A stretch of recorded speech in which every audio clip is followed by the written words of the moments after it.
on a website, a woman stated that following, I mean, I'm a woman and I do wish for men hoors. Men hoors, guys. I'm pretty sure a lot of women do, but they don't mention it out of shyness.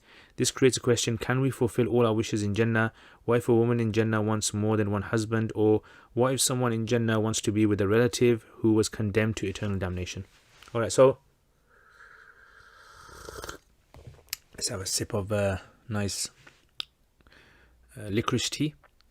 So basically, when it comes to Jannah, let me explain a few things about Jannah first of all. All the entire existence, right? So this world and the next world are governed by laws. So in this world, we figured them out. We figured a lot of them out, like let's say gravity and the speed of light, and mass, and water, evaporation, chemicals, all these things, properties. We've kind of figured a lot of it out. There's lots still left, guaranteed. But we understand that this world works by cause and effects. The hereafter is also going to have laws as well. There are set laws. You can't break those laws. So there are set laws, but we don't know exactly how those laws are going to work. They definitely are not going to be laws which are going to be same as the laws in this world. They're going to be different, but there are going to be laws that are governed, because everything Allah's creation, Allah designs things and creates things with His sunnah. And this is the sunnah of Allah, that Allah does things with this cause and effect. So therefore Jannah will be governed by laws, and when we get there, inshallah, we're gonna start to understand them. That's the first thing. The second thing that we have to understand is that when the Quran says about what you're gonna get in Jannah, the Quran only tells us things that we can fathom of this world. So the Quran tells us we're gonna get something in Jannah, and our brains can never fathom this, right? Because we are limited to a three-dimensional understanding of existence, and Jannah might be a 4-dimension, 5-dimension, 6-dimension. We don't know. So therefore, telling us things that our brains cannot understand is like telling a fetus things that exist in the real world, and they can't comprehend it, right? So this is a very similar. This is the second thing. The third thing to understand about Jannah is that when we say that you get anything you want, that statement is not necessarily true. What the Quran says is that وَفِيهَا مَا تَشْتَهِ الْأَنفُسُ وَتَلَذُّ الْأَعْيُنُ. Yeah? وَلَكُمْ فِيهَا مَا تَدَّعُونَ. Right? Whatever you ask for, you get. Again, that doesn't mean that you ask for anything that breaks all the laws. Like we say in this dunya, if you'd make dua to Allah, Allah will give you whatever you ask for.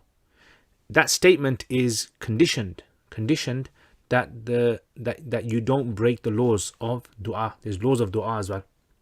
Like if you say, Ya Allah, I want another Allah, that dua is never going to be accepted, because it breaks the laws of existence. And likewise in Jannah as well. So if a person in Jannah asks for something which goes against the laws of Jannah, like if a person in Jannah says, I want to be Allah, no, you can't have that. So we clearly know there are things in Jannah that you cannot have. So what the Quran says is, Ma tashtahil anfus, is that which the nafs, it desires. In other words, the natural, like nafs would be the natural sort of like cravings that you get. The natural cravings that kick in. You want like hot chocolate, or you want, doner kebab and chili sauce, or you want, I don't know, marshmallows, melted marshmallows, or you get those kind of crazy cravings that you get sometimes at different times of the day or night. And everyone has their own cravings at whatever time. So this kind of thing that people have, this is called tashtahil anfus, and it's different from tahwa al-anfus. Tahwa al-anfus, that is something which is totally wrong, because that's to do with the hawa, right? That desire is wrong. And وَتَلَذُّ الْأَعْيُنِ, and the eyes will taste the sweetness of it. So this is why in Jannah there are going to be things that we're going to get, but they're going to be based upon, when you're there, the things that you're going to want in Jannah, you're going to get. Right? Just like in this dunya, a person wants to get a Ferrari. Can they get a Ferrari? Yes, they can get a Ferrari. Why not? It's within the laws of the society and the world, and they can get it. So when you're in Jannah, so when we think about, for example, like let's say there's a woman, and this woman says, look, I want, 10 men in Jannah, right? And I want to, I don't know, what's that word you call it? Not polygamy. What's the woman's word for it? I don't know what that word is. So in other words, she's thinking of it in this world context, right? So in this world context, that this is the kind of desire that this is, a a desire that a person might have. In Jannah, that desire may not even exist because the whole set of laws are different. So if a person goes to Jannah, whatever they want in Jannah, whatever they crave in Jannah, they're going to get. Yeah, that's basically what the Quran is saying. And then the Quran just gives some examples that, you know, the hoors of Jannah. So if this is within the laws and the boundaries of Jannah, then why not? Women can have this. Does that make sense? So there's nothing categorical to say that a woman will not get, like, you know, 10 husbands or 10 men. Nothing to guarantee that she won't get that. But what we're saying is that it seems as though the laws of Jannah are obviously going to have these conditions on there. Anyway, like, this is a very long topic to Jannah. I don't know, maybe it might be a good idea to do a series on YouTube about this concept of Jannah, misconceptions, misunderstandings. And like I said to you again, I think a lot of this is to do with popularist understanding of Islam and this kind of like unfortunate sort of a naive sort of approach to accepting everything that you hear from people.